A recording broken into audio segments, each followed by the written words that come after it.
이 베드로전서는 극심한 고난 가운데 있는 이 교회 공동체 성도들에게 베드로가 보낸 그런 서신입니다. 이것은 어떤 개인에게 보낸 것이 아니고요. 5개, 소아시아에 있는 큰 5개 이 지역의 회람서신으로 보낸 것이죠. 이 회람서신이라는 것은 디모데 전서처럼 바울이 디모데에게 개인적으로 당부하고 싶은 어떠한 개인적 편지를 보내는 이런 일반 서신들이 있고, 이 베드로 전서처럼 넓은 지역, 즉 어떤 한 교회나 어떤 한 성도에게 보내는 서신이 아니라 여러 지역에 보편적으로 이렇게 말을 하는, 그래서 일반 서신을 보면 개인적 이야기들과 권면들이 중간중간에 있습니다. 예를 들어서 이런 것이죠. 바울이 디모데를 아끼는 마음으로 내가 소화를 잘 시키지 못하니 소화를 위해서 포도주를 조금씩 먹는 것도 좋을 것이다. 소화가 되지 않는다고 물 마시는 걸 내가 아는데 물 마시는 걸 조금 줄이고 포도주를 조금씩 먹어라. 오히려 그것이 더 유익하다. 이런 개인적인 말들이 일반 서신에는 있어요. 그런데 이 회람 서신이라는 것은 어떠한 개인만 받아보는 게 아니라 넓은 불특정 다수의 사람들에게 보내지만 이 불특정 다수의 사람들의 공통점이 신앙, 믿음이라는 것 안에 있는 사람들에게 쓴 것이고요. 특별히 이 회람 서신은 고통받고 있는 많은 사람들 가운데 이 교회의 공동체, 이 서신은 개인에게 주는 것이 아니고 공동체에게 주는 거기 때문에 내가 집에서 이렇게 탁 받아서 보는 게 아닙니다. 예배 모임에 가거나 그 고난과 핍박 중에 이 그리스도인들이 모이는 어떤 이 모임에 있어서 함께 낭독되던 그런 것입니다. 그래서 일반 서신에는 사람들의 이름이나 개인적 안부, 그리고 이런 개인적인 권면이나 부탁, 뭐 어쩌면 말, 이런 것들이 있지만 이 회람 서신의 특징은 이름들이 잘 드러나지 않아요. 어떤 누구를 딱 특정하거나 어떤 일반적인 이야기들을 잘 하지 않아요. 그런데 이 회람 서신, 여러 지역에서 함께 봉독되던 이 서신의 특징은 보낸 사람이 누구인가가 명확해야 됩니다. 왜 그러냐면 개인적으로 내가 이 사람과 친분이 있어서 보내면 주고받는 사람이 명확하기 때문에 누가 주었는지를 알아요. 그런데 회람 서신의 특징이 뭐냐면 누가 썼고 누가 주었는지를 정확히 모르면 아무나 그냥 야 이거 정말 좋은 말인 것 같아 하고 갖고 와서 뭐 12명의 사도 중 하나의 글이야 라고 이렇게 읽어버리면 안 된다는 거죠. 이거는 공권력도 공신력이 떨어지고, 그리고 누가 썼는지가 이 회람, 여러 믿음의 공동체들에게 굉장히 중요하다. 그래서 베드로는 이 베드로의 서신을 쓰면서 뭐라 그러냐면 제일 앞에 예수 그리스도의 사도 베드로 이렇게 딱 써놓는 거예요. 왜 그러냐면 이건 편지를 받는 사람이 한 사람이 아니라 지역이기 때문에 그래요. 그래서 누가 썼는가는 굉장히 중요한 문제고, 베드로는 그것에 대해서 제일 먼저 써고 있는 거예요. 예수 그리스도의 사도 베드로, 이렇게 해서 베드로가 썼다. 그래서 이거는 권위가 있는 문서다. 이것은 예수님의 12명의 직계 제자, 즉 사도가 직접 썼다. 그러니 이 고난 중에 모여있는 이 귀하고 복된 시간에 너희가 읽을 만하다. 정확한 표현으로 큰 소리로 이것을 읽어주고 들을 만하다. 이런 뜻이에요. 그 정도 권위 있다. 이 내용은. 그래서 이 베드로 전서는 회람서신이라는 것을 우리가 기억해야 돼요. 여러 명이 고난 중에 귀한 시간에 어렵게 모여서 있을 때 큰 소리로 읽어지는 서신. 그러면 일반 서신과는 내용이 조금 다르다라는 거예요. 그 내용 중에 3절 이제부터 본격적으로 이야기하는데, 3절과 4절은 구원에 있어서 교과서와 같은 말씀이에요. 우리 주 예수 그리스도의 아버지 하나님을 찬송하리로다. 그의 많으신 긍휼대로 예수 그리스도를 죽은 자 가운데서 부활하게 하심으로 말미암아 우리를 거듭나게 하사 산 소망이 있게 하시며 썩지 않고 더럽지 않고 쇠하지 아니하는 유업을 잊게 하시나니 곧 너희를 위하여 하늘에 간직하신 것이라. 우리의 구원이 무엇인가에 대한 설명입니다. 그래서 이 3절 4절은 복음, 우리가 갖고 있는 이 당시에 고난받은 성도들이 하나님 앞에 받았다고 하는 구원이 무엇인가, 그거에 대한 간략하지만 정확한 포옹을 3절 4절에 주고 있는 거예요. 너희가 받은 구원이라는 것은 이런 것이야 라고 3절 4절에 딱 선언을 해주고 있어요. 그의 시작은 우리 주 예수 그리스도의 아버지 하나님이라고 말하죠. 우리 주님이 있고 이 당시에 믿음의 사람들은 누구를 붙들고 믿고 있냐면 예수님을 붙들고 믿고 있죠. 그래서 모든 성도는 예수님의 이름을 붙들고 있는 거예요. 즉 예수님 안에 가지를 친 사람들이죠. 예수 그리스도를 붙들고 그 밑에 있는 사람들이에요. 베드로는 이걸 어떻게 설명하냐면 우리가 믿고 있는 우리의 구세주 예수님을 하나님이 붙들고 있다라고 설명하는 거예요. 즉 이 구원의 줄기가 성부 하나님에게서 성자 예수님에게로 그리고 성자 예수님을 통해 우리에게로 왔다, 이렇게 말하고 있는 것이죠. 그 하나님을 찬송해라. 그런데 그 하나님의 긍휼하심이 많다, 이렇게 설명해요.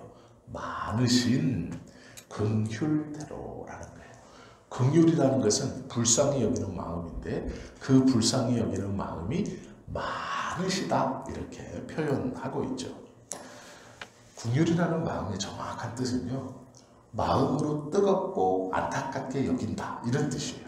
즉 어떤 아이가 있는데 그 아이를 지나가다가 쓱 봤어요. 어머, 불쌍하네. 어쩜 저렇게 저러고 있지? 라고 쓱 지나가다가 그냥 쭉 지나가다가 자기도 모르게 가던 길을 다시 되돌려서 그 아이에게 와서 그 아이를 도와주는 것이 긍휼이에요. 이게 무엇이냐면 한 번에 지나가는 게 아니고 마음이, 나는 지나갔는데 마음은 여기 있는 거예요. 유대인들의 사고방식이거든요. 표현이 긍휼이라는 표현은 어떤 아이가 있어요. 나는 이걸 보고 지나갔어요. 그런데 나는 지나갔는데 마음은 안 지나가고 여기 있어요. 그래서 지나간 몸이 마음에 다시 이렇게 돌아오는 거예요. 이게 이제 긍휼입니다. 그래서 마음으로 뜨겁게, 이 마음으로 뜨겁고 안타깝게 불쌍히 여기는 마음, 이게 긍휼이에요. 지나갔던 몸이 마음이 있으니 다시 돌아와서 그걸 보는 것, 그 마음이 긍휼이에요. 이 긍휼이 많다, 이렇게 말하거든요. 이게 무엇이냐면 관련 없는 것을, 어떤 것과 이것은 관련이 없어요. 서로 이것에 대해서 아무런 책임이 없어요. 그래서 그냥 쑥 지나가도 돼요. 상관이 없다는 거예요. 이 세계와 이 세계는 상관이 없어요. 그런데 많은 긍휼이라는 건 이 마음은 여기 있고 몸이 쭉 갔다가 다시 돌아와서 이것을 보는데 이게 한두 번이 아니고 한 번이 아니고 많다라는 거예요. 이런 마음을 하나님이 많이 갖고 계신다라고 말하는 거예요. 그래서 긍휼에 풍성하신 하나님, 이렇게 표현하는 것은 지나가도 되는데 몸은 갔는데 마음이 여기 있어 다시 돌아와 이 상관없는 것에 계속 관여하시는 것, 이것이 긍휼이 많은 하나님이라는 의미예요. 지금 베드로는 그 하나님의 마음이, 그 긍휼이 있습니다, 이렇게 말씀하는 거예요. 그러면 이 많은 긍휼이 어떻게 표현되느냐? 요한복음 3장 16절이죠. 하나님이 세상을 이처럼 사랑하사, 이렇게 표현되는 거예요. 하나님의 많은 긍휼, 지나가도 되는데 마음이 남아있어 지나가지 못하고, 마음으로 뜨겁게 관심을 갖고 마음으로 뜨겁게 안타깝고 불쌍히 여기는 것이 무엇으로 드러나느냐? 요한복음 3장 16절이에요. 하나님이 세상을 이처럼 사랑하사 라는 것으로 드러났고, 이처럼이란 말은 그 높이, 넓이, 깊이를 측량할 수 없는 무한대적인 사랑을 의미하는 거예요. 그래서 이처럼 사랑하사 라는 것은 하나님의 많은 긍휼의 표현이고, 그 많은 긍휼의 표현은 형용할 수 없고 잴 수 없는 하나님의 사랑, 이것이 있습니다, 이렇게 말하는 거예요. 그리고 그 사랑을 어떻게 드러나느냐? 예수 그리스도를 통해서. 로마서 5장 8절에 보면 이렇게 말해요. 우리가 아직 죄인 되었을 때에 그리스도께서 우리를 위하여 죽으심으로 하나님께서 우리에 대한 그 많은 긍휼, 측량할 수 없는 사랑을 확증하셨느니라, 이렇게 표현되는 거예요. 이것이 성경에서 말하는 많은 긍휼이라는 뜻입니다. 베드로는 고난 가운데 있는 성도들에게 하나님은 이렇게 많은 긍휼 가운데서 예수 그리스도를 통해 우리를 선택하셨습니다. 그리고 이 선택을 통해 우리는 하나님이 그전에는 누구에게도 보여주지거나 알게 하지 않으셨던 하늘의 놀라운 선함을, 이 많은 긍휼, 이처럼 사랑하사라는 것 안에 있는 우리들에게 이 선한 것을 처음 보여주십니다, 이렇게 말해요. 그러면 세상에 누구에게도 보여준 적이 없고 세상에 누구에게도 가르쳐 주신 적이 없었던, 내가 이것을 갖고 있다, 내가 이것을 가지고 있다, 내가 이것을 이런 것이 있다라고 보여준 적도 없고 한 번도 누구에게 알려주신 적이 없는 것을 많은 긍휼, 이처럼 사랑하사의 사랑, 그 사랑, 아직 죄인 되었을 때에 예수 그리스도가 우리를 대신해 죽으심으로 하나님의 이처럼 사랑과 많은 긍휼을 받은 우리들에게 뭔가를 보여주셨대요. 처음으로 알게 하셨고 보여주셨대요. 그것을 지금 베드로는 말하고 싶은 거예요. 그래서 하는 말이 4절 말씀, 썩지 않고 더럽지 않고 쇠하지 아니하는 유업을 잊게 하시나니 곧 너희를 위하여 하늘에 간직하신 것이라, 이렇게 말해요. 지금 이 베드로전서는요, 이스라엘이라는 본토를 지금 신앙 때문에 쫓겨나서 원래 자기들이 하나님께 받은 조상들의 땅, 하나님의 선택된 백성이라는 선민의식을 가지고 그 땅에서 살다가 예수 그리스도라는 이 믿음으로 인해서 이 땅에서 쫓겨나서 5개의 소아시아 지역에 흩어져 있는 성도들에게 보내는 회람 서신이에요. 그래서 이 베드로는 뭐라고 위로하냐면, 너희가 지금 믿음으로 원래 가졌어야 하고 원래 누렸어야 하고 원래 네가 살아갔어야 하는 그 자리와 그 장소, 그 모든 것들을 잃어버리고 예수 믿는 것 때문에 고난과 고통 가운데 흩어져 있느냐, 걱정하지 말아라.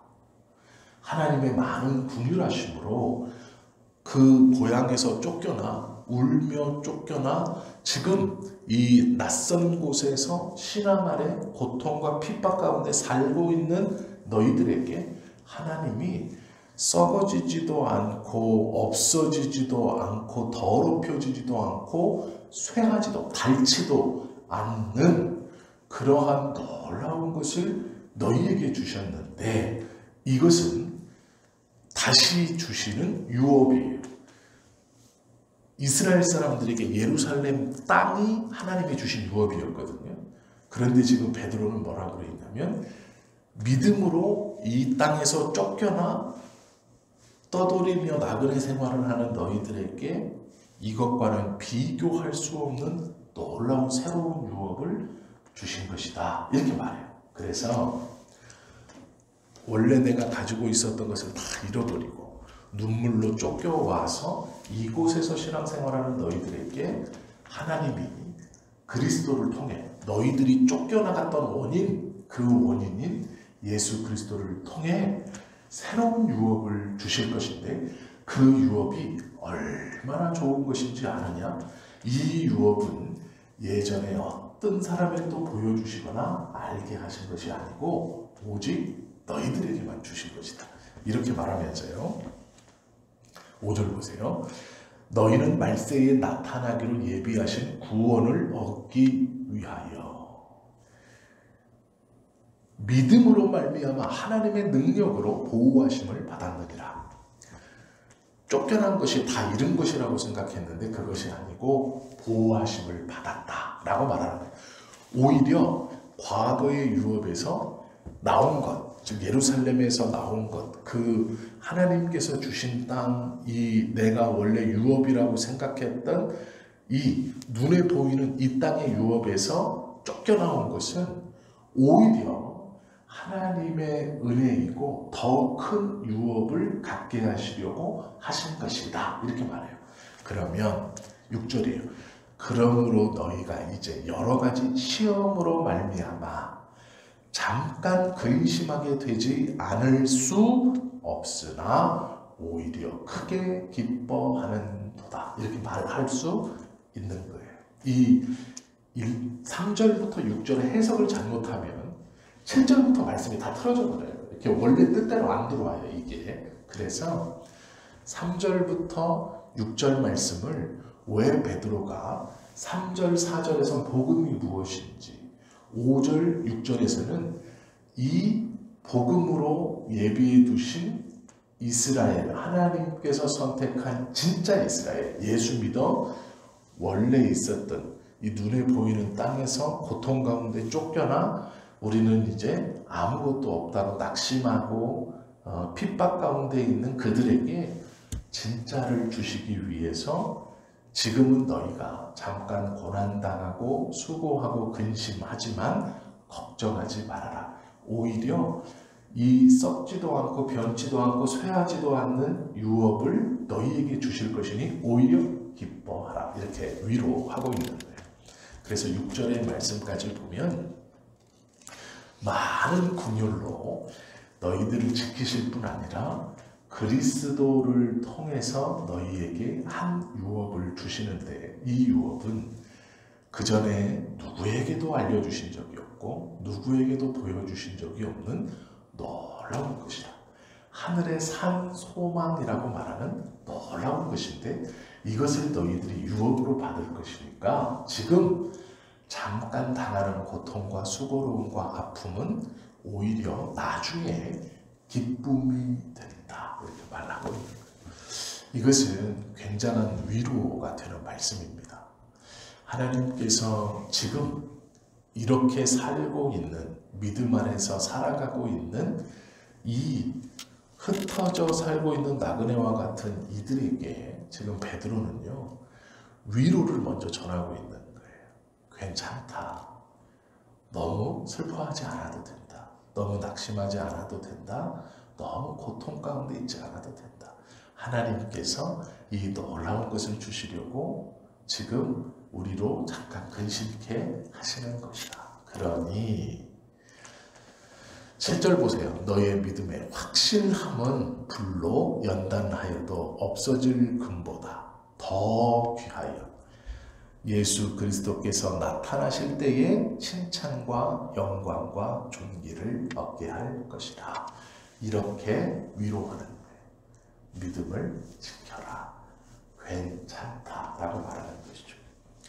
오늘 우리도 믿음의 길을 걸어가면서 막 마음 쓰이는 일, 속상한 일, 내가 원래 누렸어야 되고 원래 있었어야 되고 어쩌면 원래 내가 살아갔어야 하는 원래 내 것이라고 생각했을 것이고, 아니 어쩌면 과거에는 내 것이었는데 지금 내가 하나님 앞에 기도하면서 어쩌면 이 믿음을 가지고 있으면서 뺏긴 것 같고 놓친 것 같고 쫓긴 것 같은 그 모든 것들보다 비교할 수 없는 정말로 귀하고 복된 것, 그 전에 세상에 누구에게도 보여주신 적이 없고 알게 하신 적이 없는 그것, 이것이 받은 사람 외에는 알 수 없는 하나님의 은혜인 것이죠.